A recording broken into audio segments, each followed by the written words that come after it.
Assalamualaikum warahmatullahi wabarakatuh.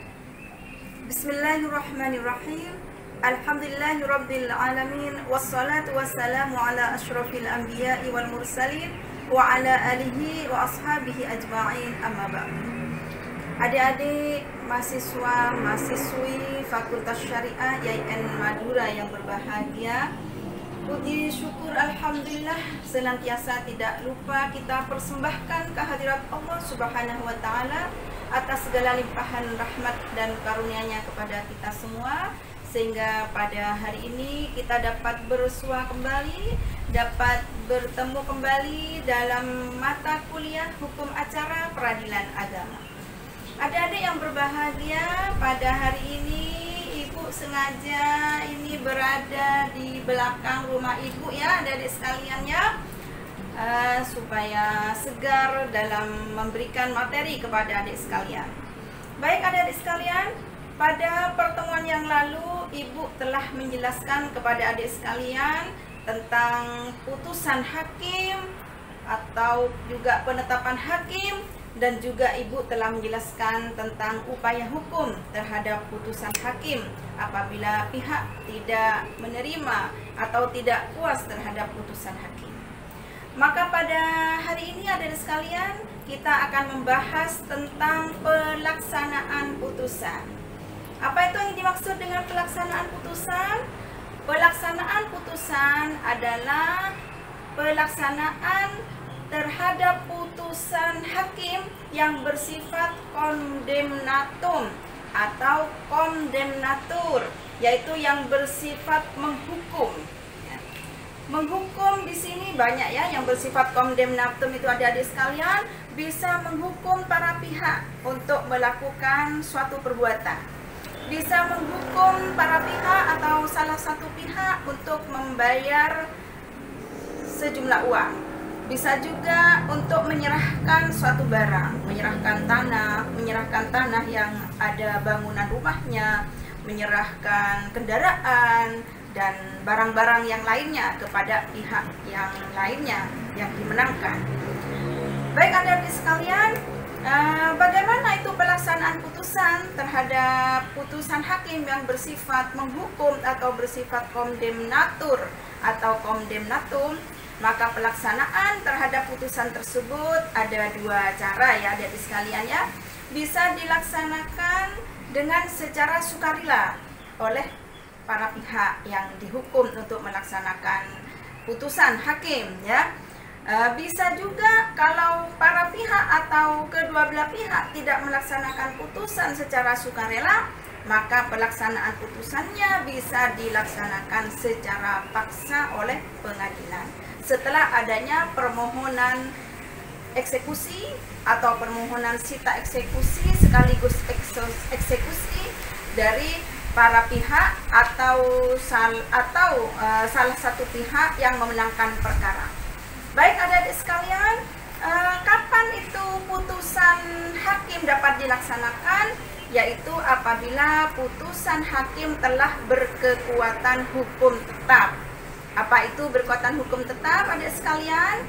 Yaitu putusan tingkat pertama adik-adik sekaliannya apabila setelah dibacakan di depan persidangan atau setelah putusan diberitahukan kepada pihak-pihak yang tidak hadir di persidangan, maka selama 14 hari setelah putusan dibacakan atau setelah putusan diberitahukan kepada pihak atau pihak-pihak yang tidak hadir di persidangan, maka setelah 14 hari dilalui, kemudian hari ke-15 pihak tidak mengajukan banding, atau kalau putusan verstek tidak mengajukan verzet, maka pada hari ke-15 setelah putusan dibacakan atau setelah putusan diberitahukan, maka putusan hakim telah berkekuatan hukum tetap.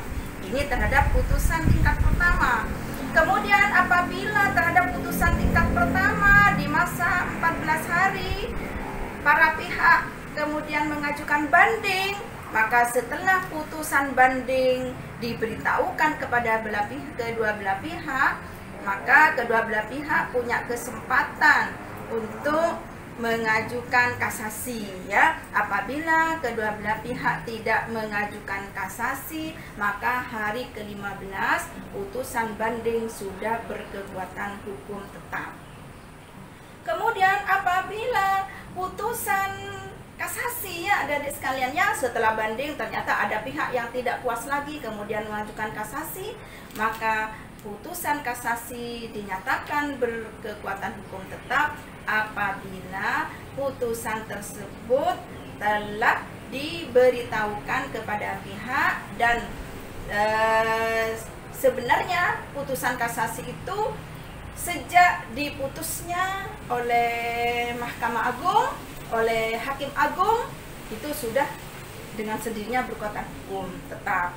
Akan tetapi kan putusan kasasi itu harus diberitahukan.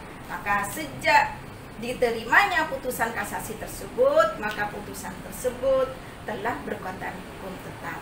Maka terhadap putusan, baik putusan tingkat pertama maupun putusan tingkat banding dan putusan kasasi, maka kalau sudah putusan-putusan ini telah berkekuatan hukum tetap adik ya, putusan tingkat pertama sudah berkekuatan hukum tetap, para pihak harus melaksanakan isi putusan. Demikian juga terhadap putusan banding, kalau sudah berkekuatan hukum tetap, para pihak sudah harus melaksanakan putusan baik secara sukarela, kalau tidak bisa secara sukarela ya bisa dengan secara paksa setelah adanya permohonan eksekusi dari para pihak yang dimenangkan. Demikian juga terhadap putusan kasasi yang berkekuatan hukum tetap, maka para pihak harus melaksanakan isi putusan. Baik adik-adik sekalian, tentang pelaksanaan putusan ini lebih lanjut akan Ibu jelaskan pada PowerPoint seperti biasanya adik sekalian ya.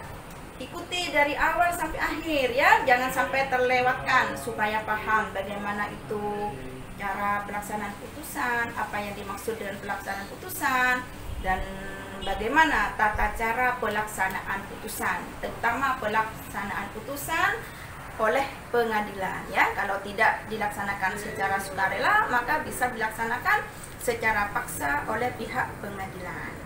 Baik adik-adik sekalian, Ibu mengharap supaya ikuti penjelasan Ibu pada PowerPoint. Selanjutnya Ibu akan akan Ibu buka terlebih dahulu PowerPoint yang sudah Ibu siapkan. Baik adik-adik sekalian yang berbahagia, mari selanjutnya adik-adik ikuti penjelasan Ibu melalui PowerPoint ini ya. Pada materi kali ini, sebagaimana Ibu telah jelaskan tadi bahwa kita akan membahas tentang pelaksanaan putusan, yaitu pelaksanaan putusan pengadilan agama. Apa yang dimaksud dengan pelaksanaan putusan? Kita tahu bahwa tujuan akhir dari para pencari keadilan di pengadilan agama adik-adik ya, di pengadilan pada umumnya, dan pada kali ini kita akan berbicara tentang putusan yang dijatuhkan oleh pengadilan agama ya adik-adik. Maka tujuan akhir dari para pencari keadilan di pengadilan agama ialah agar segala hak-haknya yang merasa dirugikan oleh pihak lain dapat dipulihkan melalui putusan hakim. Maka hak-hak yang dirugikan tersebut dapat tercapai ya apabila putusan hakim dapat dilaksanakan. Pelaksanaan putusan atau eksekusi putusan adalah realisasi dari kewajiban para pihak untuk memenuhi prestasi atau untuk memenuhi amar putusan yang telah ditetapkan atau telah dijatuhkan ya di dalam putusan tersebut. Pelaksanaan putusan hakim pada dasarnya dapat dilakukan melalui dua cara. Tadi sudah Ibu jelaskan di awal. Yang pertama yaitu bisa secara sukarela oleh para pihak yang bersengketa ya. Ketika putusan telah dijatuhkan oleh pengadilan dan para pihak telah mendengar baik secara langsung atau telah diberitahu putusan tersebut, maka apabila putusan tersebut telah berkekuatan hukum, maka dengan sendirinya para pihak harus melaksanakan putusan tersebut. Nah, dalam melaksanakan putusan ini, para pihak bisa melaksanakan secara sukarela ya, tanpa dipaksa, dia secara sukarela melaksanakannya. Contohnya, umpamanya untuk perkara cerai talak.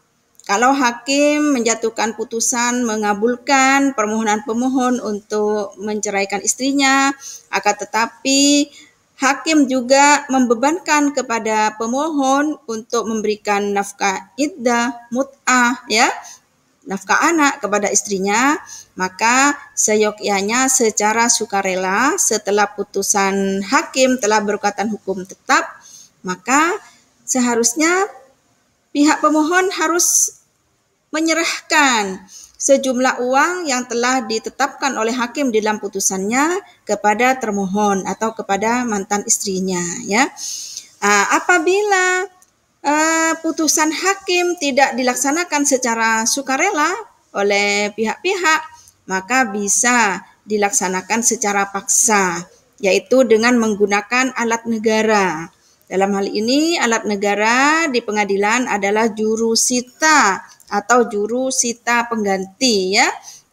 Apabila pihak terhukum atau pihak yang dijatuhi hukuman untuk melaksanakan putusan, baik itu untuk menyerahkan suatu barang, untuk melakukan suatu perbuatan, untuk menyerahkan sejumlah uang, maka apabila dia tidak melakukan secara sukarela, maka ia bisa dipaksa untuk melaksanakan putusan dengan menggunakan alat negara, yaitu jurusita atau jurusita pengganti pengadilan agama.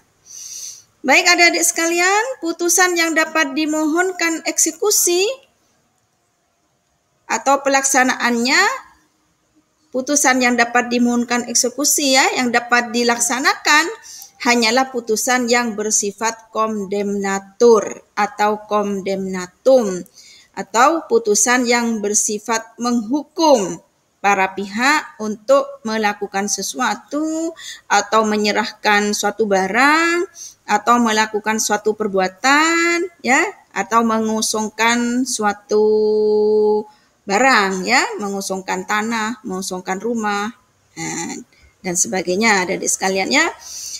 Berikutnya kita akan membahas tentang jenis-jenis pelaksanaan putusan. Ada beberapa jenis pelaksanaan putusan, ya, adik-adik sekalian. Yang pertama yaitu putusan yang menghukum salah satu pihak untuk menyerahkan suatu barang. Misal, dalam perkara harta bersama, menghukum tergugat untuk menyerahkan 1/2 bagian harta bersama kepada penggugat. Namanya harta bersamanya bisa tanah yang di atasnya ada bangunan rumah, bisa juga isi-isi rumah, ya, kemudian bisa perhiasan dan sebagainya. Kemudian yang kedua, putusan yang menghukum salah satu pihak untuk membayar sejumlah uang. Ini banyak terjadi di perkara perceraian, ya, menghukum pemohon atau suami, pihak suami, ya, untuk membayar nafkah madiyah, nafkah selama sebelum cerai, ya, tetapi tidak diberikan nafkahnya, itu nafkah, namanya nafkah madiyah. Kemudian nafkah iddah, yaitu 3 bulan setelah diceraikan, itu pihak istri berhak untuk mendapatkan nafkah iddah, ya. Kemudian mut'ah, ya, juga bisa berupa uang. Mut'ah itu bisa juga berupa barang, bisa juga. Nah, tapi untuk yang sejumlah uang, maka pihak pemohon harus membayar sejumlah uang kepada mantan istrinya. Kemudian yang ketiga, putusan yang menghukum salah satu pihak untuk melakukan suatu perbuatan tertentu.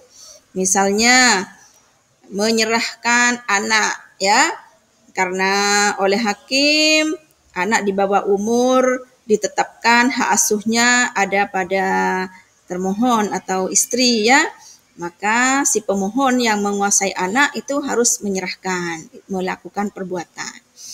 Yang keempat, putusan yang menghukum salah satu pihak untuk menghentikan suatu perbuatan. Nah, seperti ini amar putusan dalam hakim dalam menjatuhkan putusan dalam provisi ya.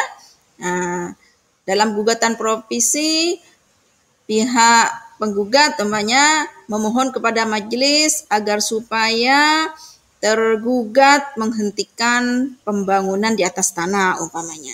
Maka itu termasuk putusan yang menghukum salah satu pihak untuk menghentikan suatu perbuatan.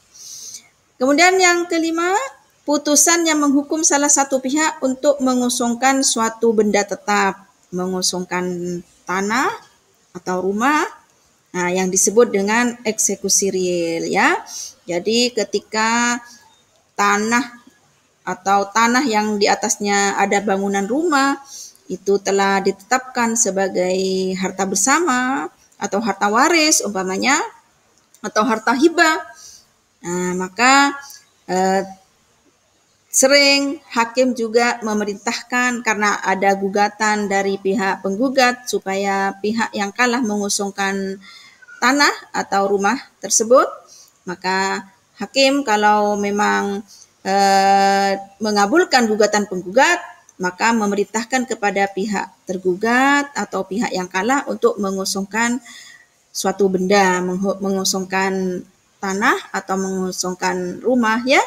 Mengosongkan di sini berarti orangnya harus keluar, barang-barang yang bukan yang tidak ditetapkan sebagai harta bersama, yang tidak ditetapkan sebagai harta waris atau harta hibah yang ada di atas tanah atau di dalam rumah tersebut harus dikeluarkan. Kemudian yang keenam yaitu eksekusi real dalam bentuk penjualan lelang ya. Nah, ini apabila barang yang harus diserahkan kepada pihak itu tidak bisa diserahkan secara real ya, tidak bisa diserahkan secara in natura. Kalau harta bersama tidak bisa dibagi secara real ya. Kalau rumah kan tidak bisa dibagi, nah, maka itu bisa dijual lelang. Itu namanya eksekusi real dalam bentuk penjualan lelang. Nah, kemudian yang ketiga adalah putusan yang dapat dieksekusi. Putusan yang dapat dieksekusi ialah putusan yang memenuhi syarat-syarat untuk dieksekusi, yaitu putusan yang telah berkekuatan hukum tetap ya. Tadi sudah Ibu jelaskan apa itu yang dimaksud dengan putusan telah berkekuatan hukum tetap ya. Putusan yang kalau putusan tingkat pertama setelah masa 14 hari masa pikir-pikir ternyata tidak banding, maka hari ke-15 putusan tersebut telah berkekuatan hukum tetap. Nah, apabila banding, maka setelah putusan banding diberitahukan, setelah masa 14 hari tidak kasasi, maka hari ke-15 putusan banding telah berkekuatan hukum tetap. Nah, kalau putusan kasasi, sejak diberitahukannya putusan kasasi tersebut, maka putusan tersebut telah berkekuatan hukum tetap. Ya. Jadi, putusan yang bisa dieksekusi, ya, yang bisa dilaksanakan secara paksa oleh pihak pengadilan agama adalah putusan yang telah berkekuatan hukum tetap. Nah, demikian juga sebenarnya yang bisa dilaksanakan secara sukarela juga adalah putusan yang telah berkekuatan hukum tetap. Tapi ini kita akan pada bahasan ini adalah kita membahas tentang putusan yang dapat dieksekusi ya. Baik adik-adik sekalian, kecuali putusan apa yang bisa dilaksanakan tanpa menunggu berkekuatan hukum tetap, yaitu putusan serta-merta. Apa itu putusan serta-merta? Yaitu putusan yang dapat dilaksanakan lebih dulu ya. Nah, adik-adik sekalian. Kemudian putusan provisi. Apa itu putusan provisi? putusan yang dijatuhkan oleh hakim karena adanya permohonan provisi dari pihak penggugat atau pihak tergugat. Apa contohnya putusan provisi itu ya? Nah, seumpamanya penggugat ya atau tergugat mengajukan permohonan kepada majelis hakim ya supaya melarang pihak lawan untuk meneruskan pembangunan di atas tanah yang disengketakan umpamanya.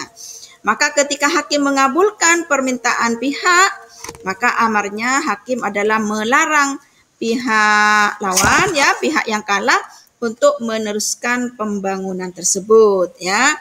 Nah, ini namanya putusan provisi. Kemudian apalagi putusan yang bisa dilaksanakan sebelum putusan berkekuatan hukum tetap, yaitu apabila ada gros akta ya. Apa itu gros akta? Yaitu akta yang mengandung irah-irah demi keadilan berdasarkan ketuhanan yang Maha Esa. Contohnya adalah gros akta tentang pengakuan hutang dan gros akta hipotek atau gadai, adik-adik sekalian ya. Baik adik-adik sekalian, kemudian yang B, putusan tidak dijalankan oleh pihak terhukum secara sukarela ya. Jadi yang pertama putusan itu dapat dieksekusi apabila putusan telah berkekuatan hukum tetap. Kecuali yang 3 tadi yang sudah Ibu sampaikan kepada adik sekalian ya. Kemudian yang B, syaratnya putusan itu bisa dieksekusi yaitu putusan tidak dijalankan oleh pihak terhukum secara sukarela ya. Kalau dijalankan secara sukarela tidak perlu lagi dieksekusi ya. Kemudian putusan tersebut ya di samping tidak dijalankan sukarela ya juga telah melalui adanya unmanning dari ketua pengadilan ya. Jadi setelah pihak mengajukan permohonan eksekusi, biasanya ketua pengadilan memerintahkan jurusita untuk memanggil para pihak untuk dilaksanakan unmanning oleh ketua pengadilan. Jadi oleh ketua pengadilan diberi nasihat, diberi peringatan agar supaya melaksanakan putusan secara sukarela. Itu namanya unmanning. Diberi kesempatan selama 8 hari untuk melakukan atau melaksanakan putusan ya, untuk melaksanakan amar putusan yang memerintahkan pihak untuk melakukan sesuatu atau membayar sesuatu yang bersifat condemnatum adik-adik ya. Kemudian kalau sudah diberi peringatan ternyata tidak melaksanakan selama waktu yang telah ditentukan ya, selama 8 hari ternyata tidak melaksanakan, maka baru putusan dapat dijalankan secara paksa. Kemudian yang C, putusan hakim bersifat condemnatur atau condemnatum ya. Jadi putusan yang bersifat deklarator atau konstitutif itu tidak bisa dieksekusi. Hanya putusan yang bersifat menghukum ya. Condemnatum itu menghukum adik-adik sekalian ya. Kemudian yang keempat ya, huruf D, eksekusi dilakukan atas perintah dan di bawah pimpinan ketua pengadilan agama. Yaitu pengadilan agama yang menjatuhkan putusan tersebut ya. Jadi para pihak mengajukan eksekusi itu ke pengadilan agama yang memutus perkara tersebut ya, sekalipun pihaknya sudah pindah tempat ya. Nah, maka dia kalau ingin mengajukan eksekusi itu adalah kepada ketua pengadilan agama yang menjatuhkan putusan yang dimohonkan eksekusi tersebut ya.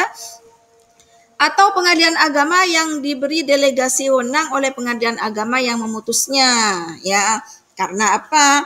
Pengadilan agama yang memutus tetapi barangnya ada di pengadilan agama lain ya, di wilayah pengadilan agama lain. Maka pengadilan agama lain ini diberi wewenang oleh pengadilan agama yang memutus ya. Kemudian yang berwenang melaksanakan eksekusi hanyalah pengadilan tingkat pertama dan bukan pengadilan di atasnya ya. Pengadilan tingkat banding, pengadilan tinggi agama tidak berwenang melaksanakan putusan.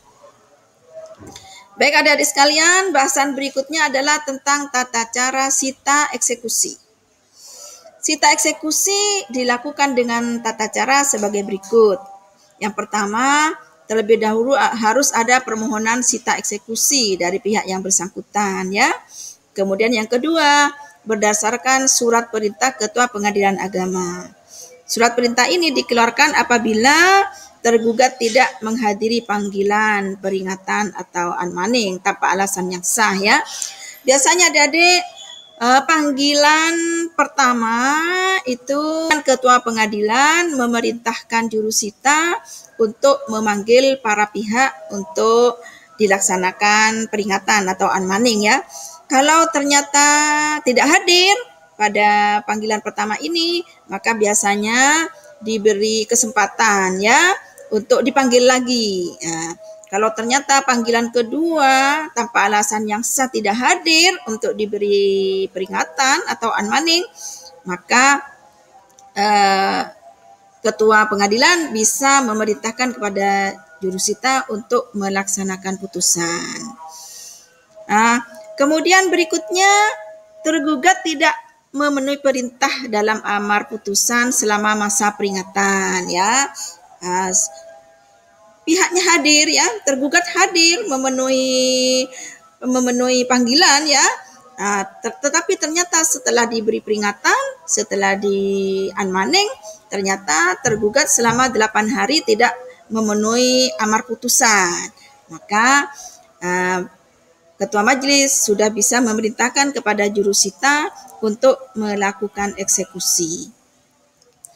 Yang ketiga, eksekusi dilaksanakan oleh panitera atau jurusita ya. Kecuali di pengadilan tersebut tidak ada jurusita, maka panitera bisa memerintahkan jurusita pengganti untuk melaksanakan eksekusi. Pelaksanaan sita eksekusi dibantu oleh 2 orang saksi ya, adik-adik sekalian. Kemudian yang kelima, keharusan adanya 2 orang saksi merupakan syarat sah sita eksekusi. 2 orang saksi tersebut berfungsi sebagai pembantu dan sekaligus sebagai saksi sita eksekusi. Nama dan pekerjaan kedua saksi harus dicantumkan dalam berita acara sita eksekusi.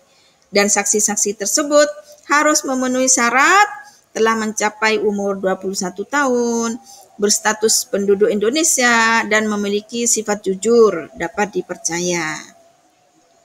Baik adik-adik, selanjutnya yang keenam, sita eksekusi dilakukan di tempat objek eksekusi. Setelah eksekusi dilaksanakan, maka berikutnya jurusita harus membuat berita acara sita eksekusi. Berita acara sita eksekusi tersebut memuat nama, pekerjaan, dan tempat tinggal kedua orang saksi ya. Kemudian memerinci secara lengkap semua pekerjaan yang dilakukan. Kemudian berita acara ditandatangani pejabat pelaksana dan kedua orang saksi. Ditandatangani oleh jurusita ya, atau jurusita pengganti ya. Kalau jurusita pengadilan agama berhalangan bisa memerintahkan jurusita pengganti. Kemudian berikutnya pihak tersita dan juga kepala desa tidak diharuskan menurut hukum untuk ikut menandatangani berita acara sita ya. Tidak diharuskan, tapi bisa juga menandatangani berita acara sita.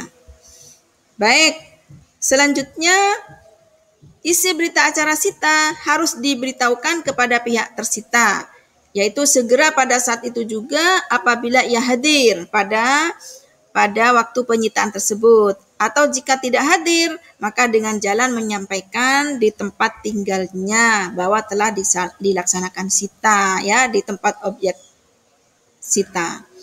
Yang kedelapan, penjagaan yuridis barang yang disita diatur sebagai berikut. Yang pertama, penjagaan dan penguasaan barang sita eksekusi tetap berada di tangan tersita ya. Hanya saja berita acaranya itu berita acara bahwa sudah disita itu diumumkan di desa ya, di kelurahan atau di desa. Diketahui oleh kepala desa. Kemudian yang kedua, pihak tersita tetap bebas memakai dan menikmatinya sampai pada saat dilaksanakan penjualan lelang. Kemudian yang ketiga, penempatan barang sita eksekusi tetap diletakkan di tempat barang itu disita tanpa mengurangi kemungkinan memindahkannya ke tempat lain. Kemudian yang keempat atau huruf D, penguasaan penjagaan tersebut harus disebutkan dalam berita acara sita. Dan yang E, mengenai barang yang bisa habis dalam pemakaian, maka tidak boleh dipergunakan dan dinikmati oleh tersita ya.